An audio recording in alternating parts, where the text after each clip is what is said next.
छत्रपती शाहू महाराज कोल्हापुरातल्या अनेक वास्तू शाहू महाराजांच्या पुढाकारानं आणि त्यांच्या संकल्पनेतून साकारल्यात।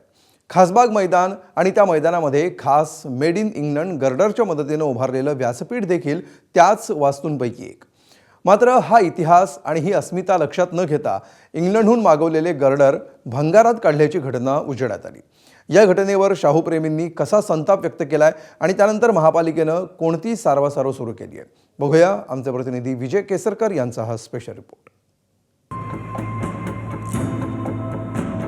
कोल्हापुरातील प्रसिद्ध खासबाग मैदान आणि या मैदानातील व्यासपीठाच्या निर्मितीसाठी छत्रपती शाहू महाराजांनी खास इंग्लंडवरून आयात केलेले हे गर्डर।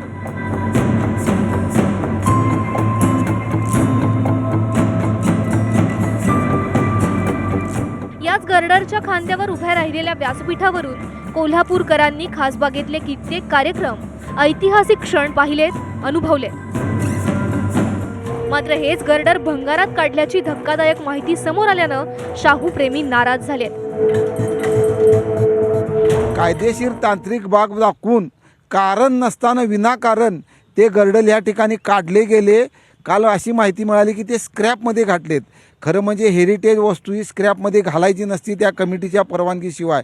कुणाला विचारून ह्यांनी घातले? आम्ही गेली वर्षभर महापालिका प्रशासन हेरिटेज समितीला सांगतोय की तुम्ही चला, आम्हाला काही गोष्टी दाखवायच्या आहेत। आज अखेर ते आले नाहीत। काल आम्हाला संधी मिळाली, महाराज साहेबांनी मीटिंग घेतली, बरं झालं, आणि त्या ठिकाणी हे सगळे यांचं पितळ उघडं पडलं।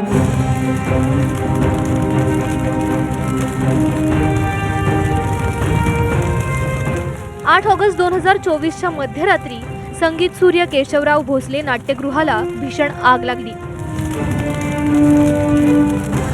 आगीत नाट्यगृह जळून खाक झालं।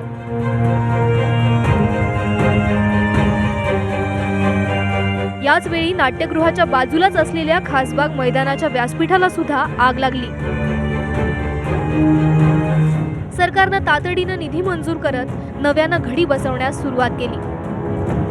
शाहू महाराजांनी खास इंग्लंडमधून मागवलेले गर्डर देखील 7 लाखात भंगारात काढण्यात आले।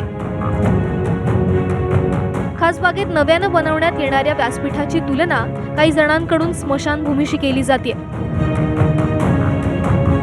विदेशी आयात केलेलं सामान होतं, ते सगळं सामान चांगल्या स्थितीत असताना सुद्धा या लोकांनी ते भंगारमध्ये काढलेलं होतं। भंगारमध्ये काढलंय आणि ही गोष्ट काल आमच्या निदर्शनास आली।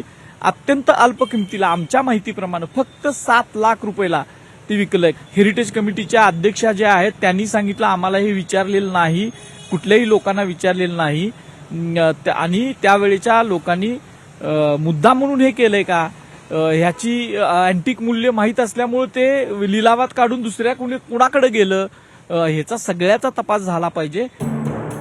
गर्डर भंगारात काढण्याचा मुद्दा खासबागच्या कामाच्या पाहणीसाठी बोलवण्यात आलेल्या बैठकीत गाजला। भंगारात विकण्यात आलेले ऐतिहासिक गर्डर पुन्हा खरेदी करण्याचा शब्द कोल्हापूरच्या महापौरांनी दिलाय।